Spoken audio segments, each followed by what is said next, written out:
Hello, my inquisitive history lovers! Welcome to my channel Reliving American History with a history lover who's never been to America.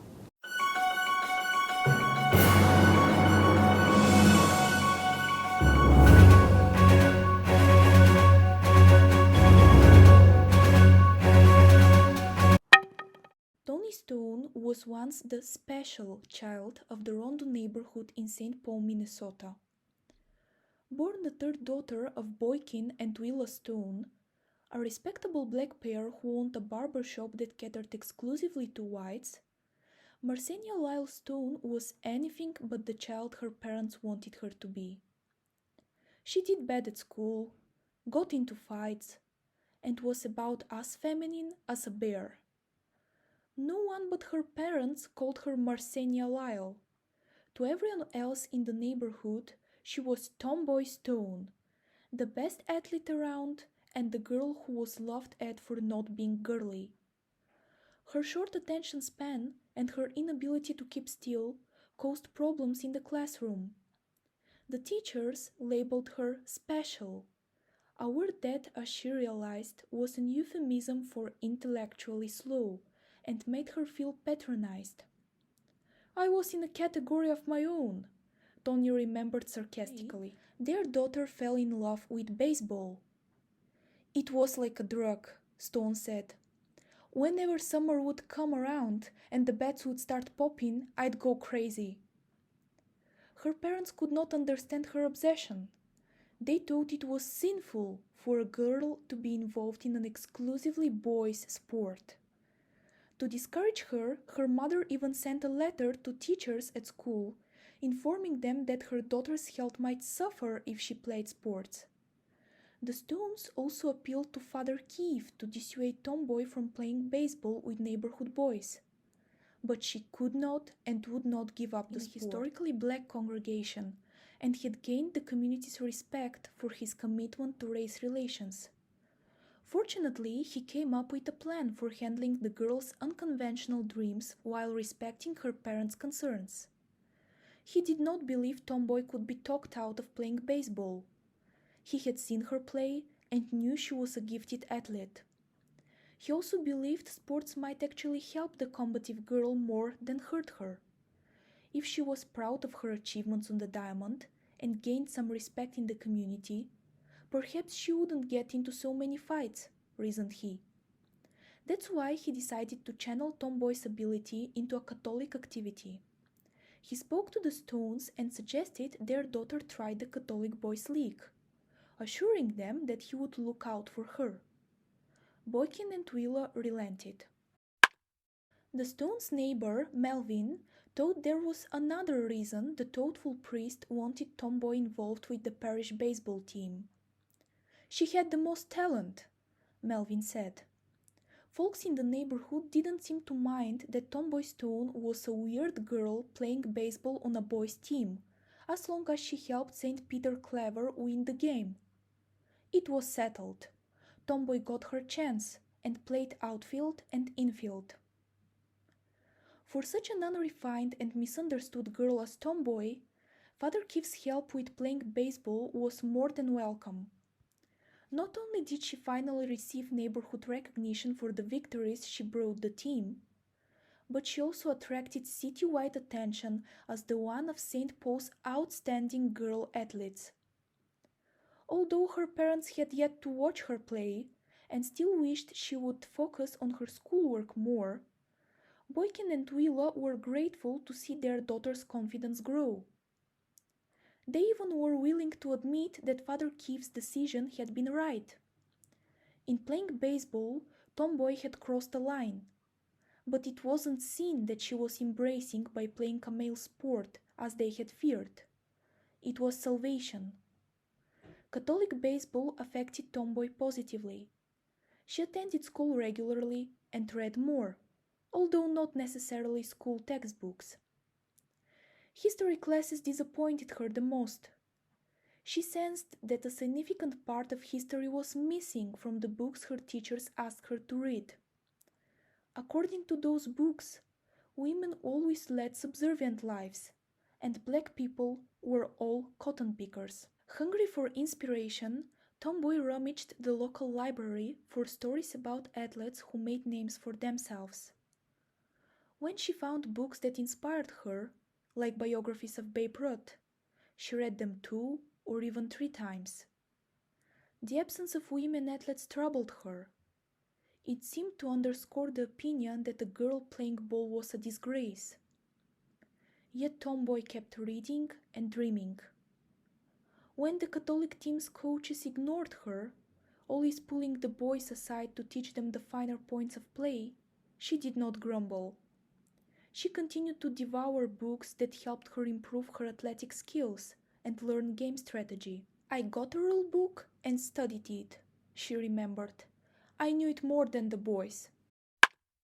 The Rondo neighborhood was heaven for a kid who loved baseball. Dunning Field, where you could always find kids playing catch, was just blocks away from Stone's home. Next to it was St. Paul's Lexington Park, the field Charlie Comiskey built before he took his team to Chicago. It was home to the St. Paul Saints. Babe Ruth came to town on customary trips when the Saints were an informal farm team for the Yankees. He'd sign baseballs, pose for pictures, and chat with the locals. A few miles to the west was Nicollet Park, home of the New York Giants farm club, the Minneapolis Millers. Tomboy had also discovered newspapers, and especially the Chicago Defender, the largest and most influential black publication in America, which has amazing sports columns. But she did not need a newspaper to find out when the St. Paul Saints were in town. Although they were a white team and were never affiliated with the Negro League, she believed the Saints were a team she could learn from, so she hung around Lexington Park to watch them practice. Under their new manager, Gabby Street, the Saints had won more games than they lost, and were in second place in the White Minor Leagues American Association. Street mercilessly drilled and yelled at the athletes, but this did not bother Tomboy. She much preferred a yelling old man to a coach who ignored her. That's why, despite being the only black and the only girl on the field, she stepped closer and closer to him, straining to hear what he was telling his players. Street, who was white and did not read any black newspapers, couldn't have known the young woman observing him was one of the best young girl athletes in St. Paul, so he told her to go away. But Tomboy persevered. She came back over and over again, until the old man began to smile at her determination. Of course, Stone might have acted differently if she had known Street was a member of the Ku Klux Klan, but she did not. And Street, who seemed to express his Klan beliefs less in violent action and more in personal philosophy, was willing to make an exception for one black girl. The burning passion for the game he saw in her had overshadowed her race and her gender. He gave her a chance, and when she took to the field, her ability astonished him. He was impressed with the way she fielded and with her batting, and he took to her. Tomboy enjoyed the old man as well. In one of their conversations, she confessed that most of all she wished for professional baseball shoes, but her mother could not buy her any. She conveniently neglected to mention that her parents were actively trying to limit her obsession with baseball.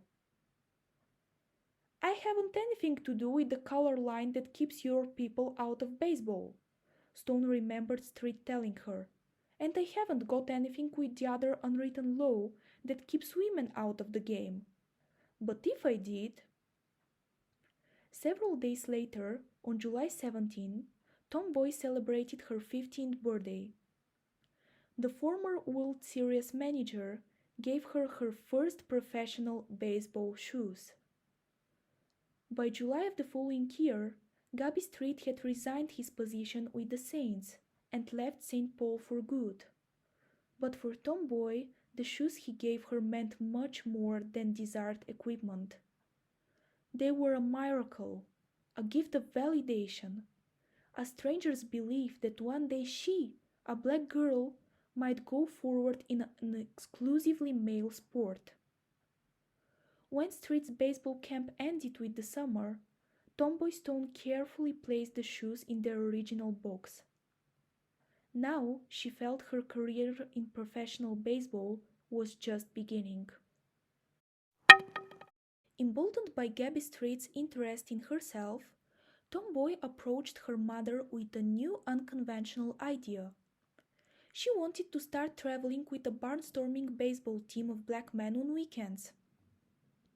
The idea had been born when she saw a group of black men taking batting practice at a local park with George White, who had once played center field for a semi-pro team and now spent his free time organizing games for youngsters and managing the local Twin City Colored Giants. Tomboy asked White if she could check balls for them. He agreed and soon discovered that the girl could do much more on the baseball field. Before she knew it, Tomboy had joined the Colored Giants. Her time with them helped her get used to traveling and meeting new people. The team took her seriously because she was a legitimate player who helped them win games and because she attracted curious crowds. It also made her parents realize that baseball offered their daughter more than recreation. Playing on the Twin City Colored Giants showed Tomboy a world outside St. Paul. She witnessed subtle signs of racism that older teammates tried to shield from her.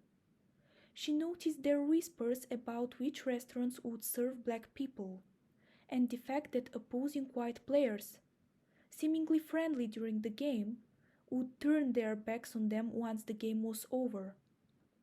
But this new world, while only a few hundred miles away from her Rondo neighborhood, also confirmed that she could make a living without becoming a nurse or a teacher or a secretary, the only professions her family and school envisioned for young women. All ambitious black ball players during the Jim Crow era aspired to one goal, the Negro League. It offered black players the highest level of play, equivalent to the white major leagues. However, although baseball players had moved from playing for regional teams such as the Twin City Colored Giants to the Negro League, Boykin Stone was not pleased with what he saw as his daughter's floundering in baseball. He believed that everyone should have a clear purpose in life, and by 1943, as she moved into her 20s, Tomboy was still drifting. Her barnstorming earned her a pittance. So when her sister Bernaus, Bunny, who had joined the army, was shipped to San Francisco and sent letters home saying she could use some company, Willa gave Tomboy some money and hastily dispatched her to San Francisco with little more than a vague plan to meet her sister somewhere. Tomboy reached the Bay Area with 53 cents in her pocket, without the slightest notion about Bunny's exact whereabouts, and with no prospects for employment. Yet, ever resourceful and determined, she soon found a job at Foster's cafeteria, and with the help of the priest at St. Benedict's Church in nearby Oakland, a place to stay. Even more incredible, Tomboy was walking down a street when Bunny just happened to look out a nearby window, so the two sisters found each other. Soon Tomboy secured a job as a welder in the South San Francisco docks. She knew nothing about welding, but when her good-natured boss found out, he had already been disarmed by her eagerness and sincerity and let her drive army trucks instead. She also joined black, and sometimes white, boys for baseball games on Sundays after Mass. It was in Jack's Tavern, one of the many nightclubs in San Francisco's integrated Western addition, that Tomboy Stone would find her luck again. Jack's was considered an elite establishment, nothing like the usual rowdy nightclubs where drugs abounded and women were harassed. Conversation at Jack's Tavern was urbane and sophisticated. Some said the first place a black person would go in San Francisco was Jack's. Tomboy was no exception. There she felt taken in, and it offered her a great opportunity to transform herself. Tomboy, that nickname reminiscent of her special child days, became the sassy, confident Toni. Even better, at Jack's, Stone met Aurelius Pescia Alberga, the son of a Jamaican seafarer, who was active in politics and loved telling stories as much as Toni did. When they heard her stories about barnstorming with the Twin City Colored Giants, Alberga and Jack's tavern owner Al were thrilled and began thinking how to help Toni join a local team. They called upon their connections with the local American Legion.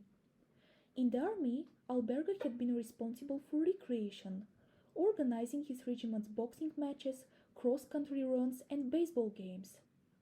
His talent for sport promotion paid off in Toni's case. She joined the American Legion A.H. Wall Post 435 baseball team, and since players in junior league teams were required to be 17 or younger, she lopped off a decade of her actual age. Toni also broke the girl rule, which had been established in 1928, when a young woman from Brazil, Indiana, had tried to play with an American Legion team. However, not everybody in the Legion followed the rules, and some coaches did not consider women baseball players fragile if they could help a team win, an American Legion spokesman admitted. Some fans loved the oddities and amusing stories of eager players out to prove themselves, and tended to excuse some irregularities, such as a 26-year-old woman playing a boys' game, for example. Toni's decision to play American Legion baseball was a smart move for someone who wanted to be taken seriously in baseball. Major League scouts looked closely at Legion players. Representatives from the St. Louis Cardinals, New York Yankees, Pittsburgh Pirates, and Brooklyn Dodgers trolled the National Legion tournament in Los Angeles at the end of August.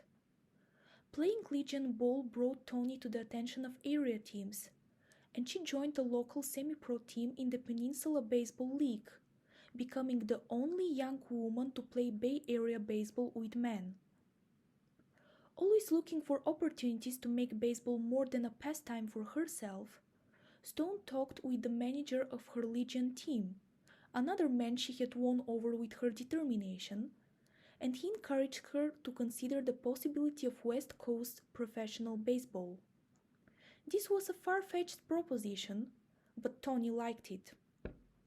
As the only woman player on male teams, Toni had long ago realized odds against her were always formidable, and skill alone would not persuade a manager to take a chance.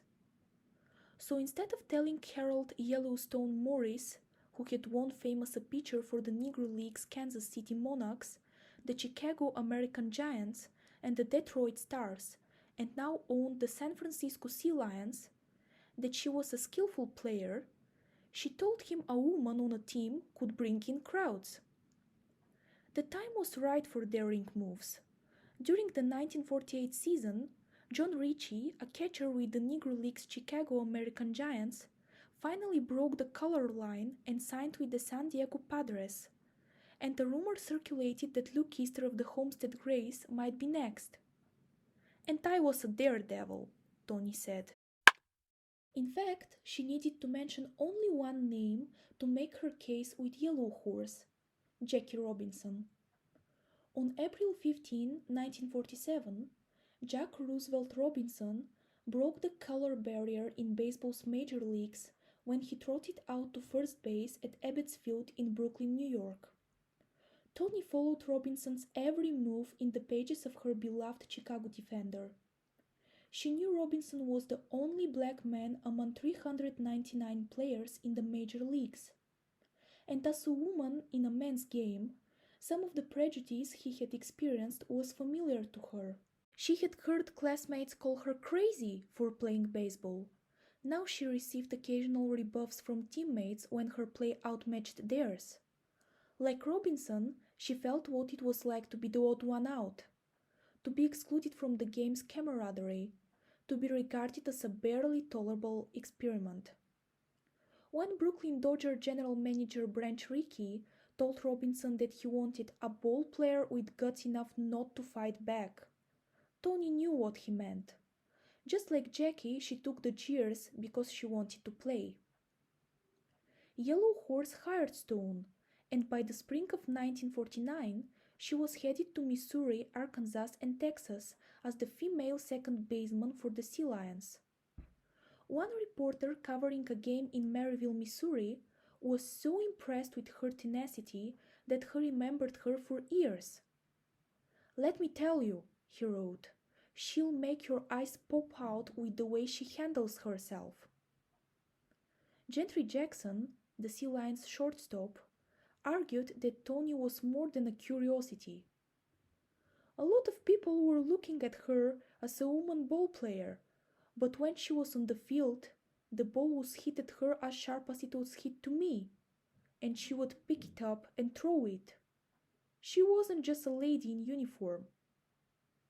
She took rough language calmly, pushed meandering cows off the road together with the men, and quickly recovered from injuries.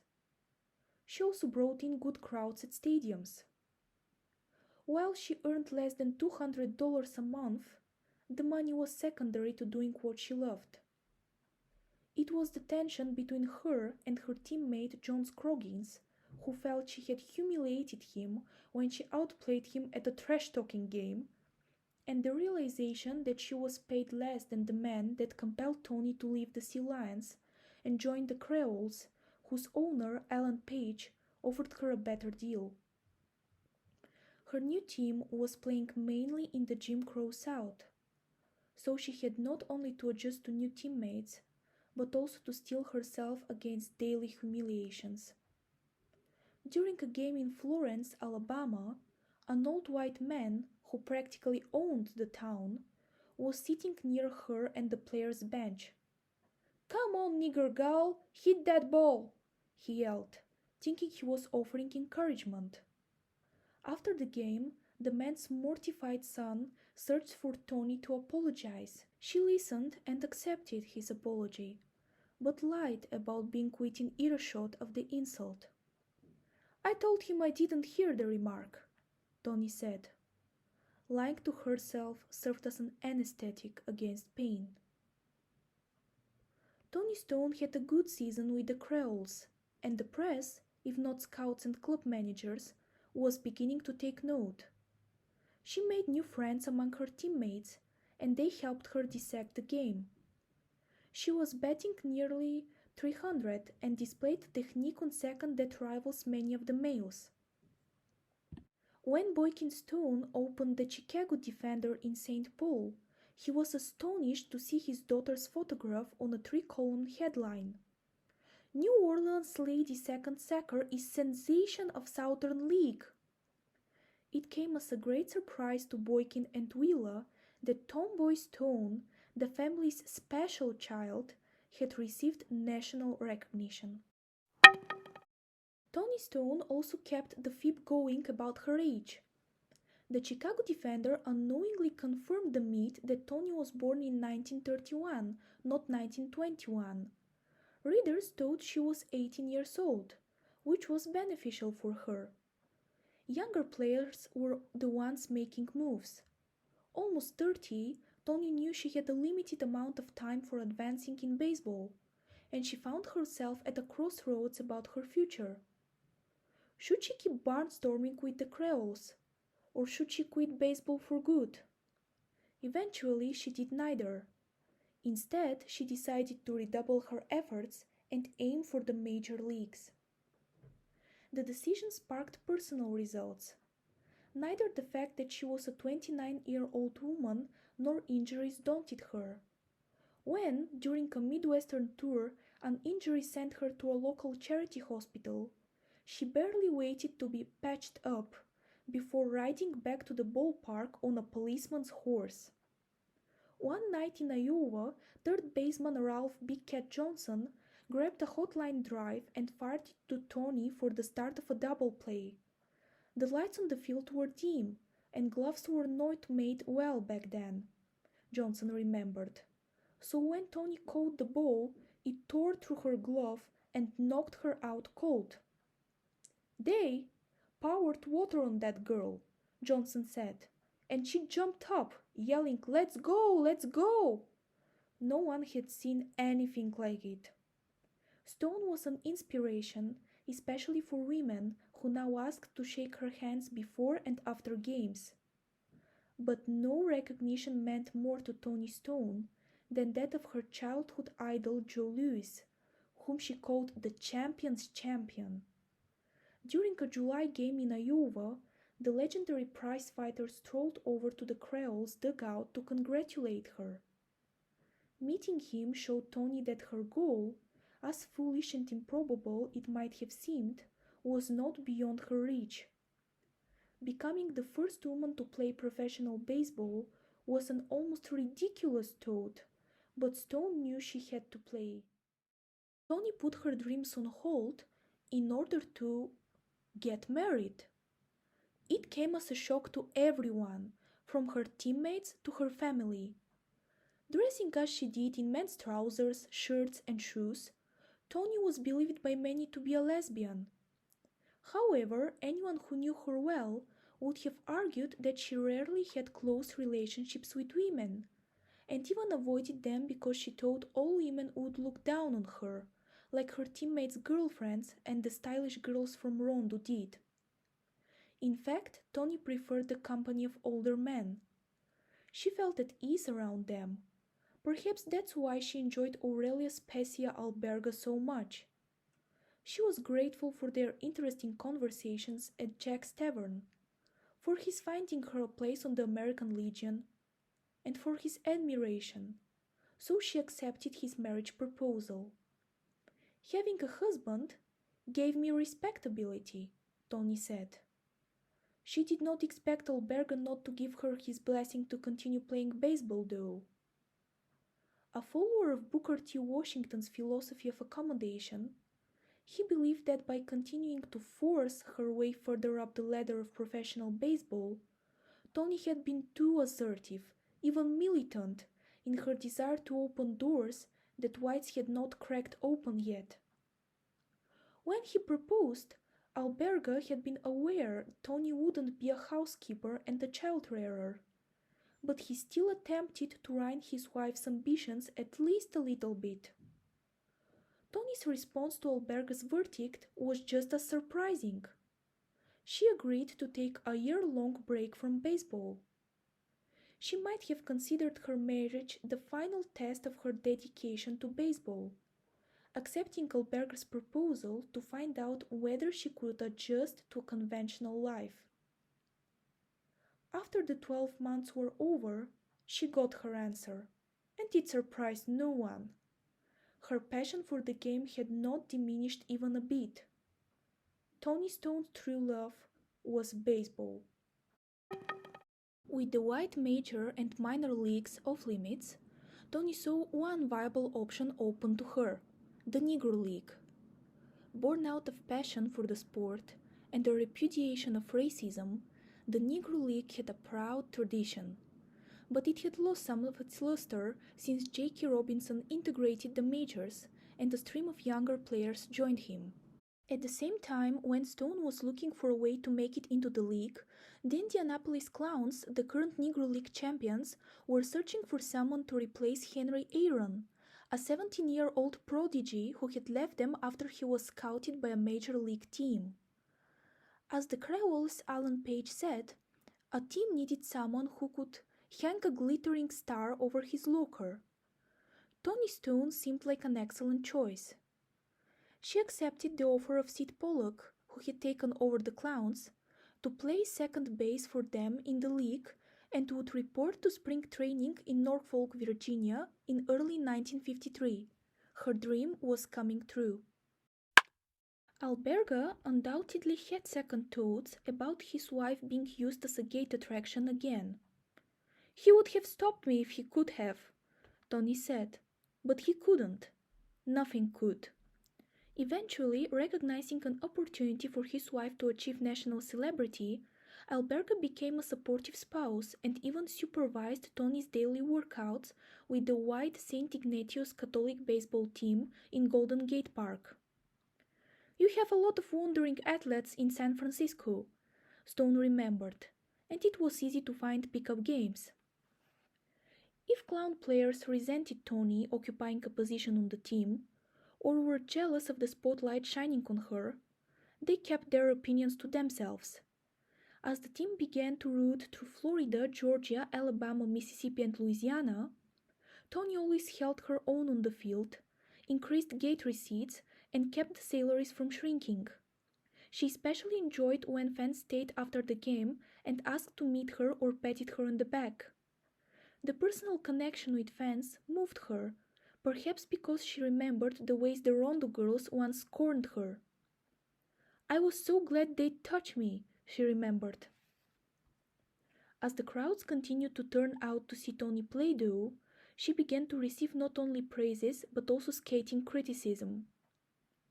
"It is indeed unfortunate that Negro baseball has collapsed to the extent it must tie itself to a woman's apron strings in order to survive," wrote one columnist.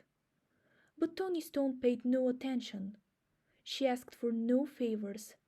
She was ready to endure this and much more to stay in the game that meant the world for her.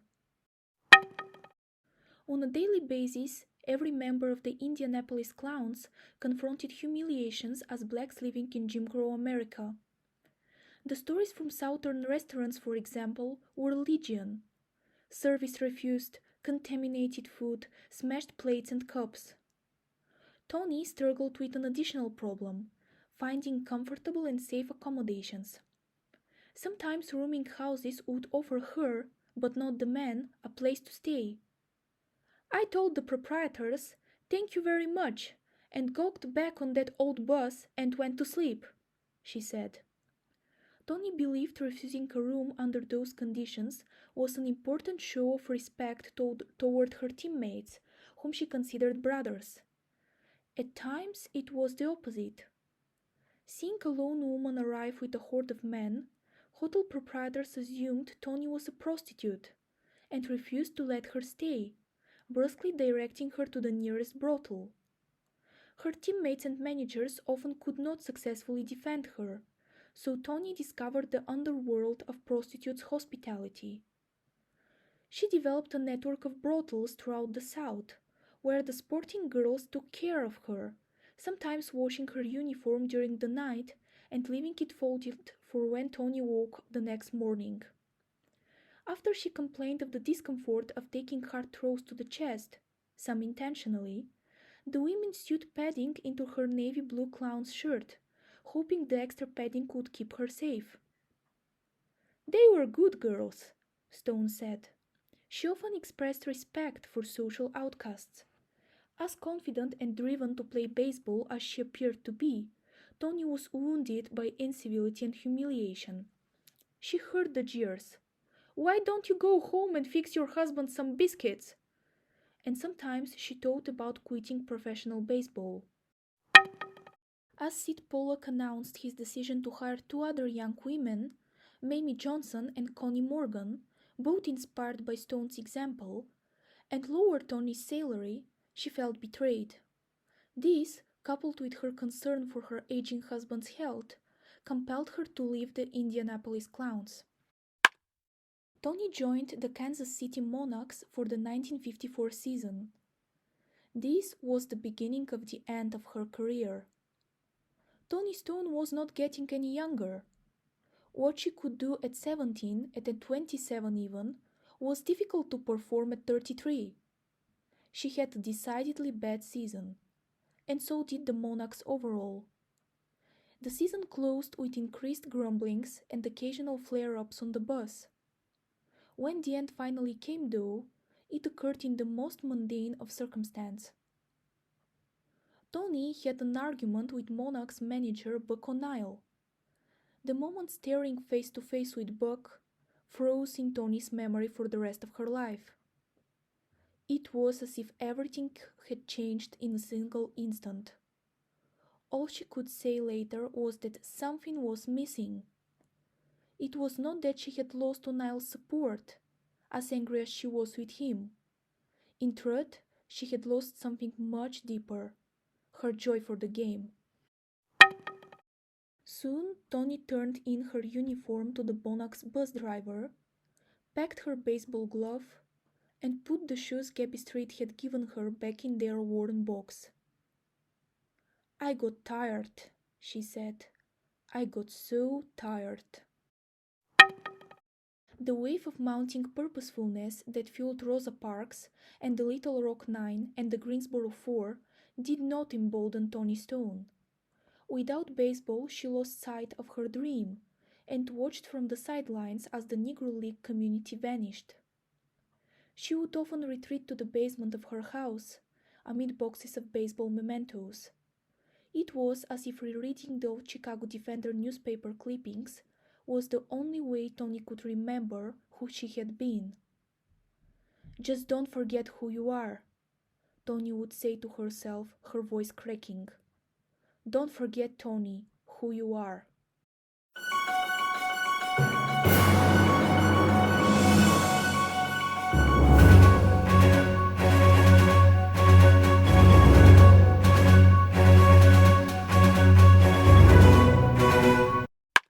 Toni Stone's favorite word was scuffle. She used it to underscore the effort needed to work against the odds.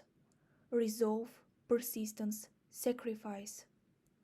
It was the price people were willing to pay to do what they loved.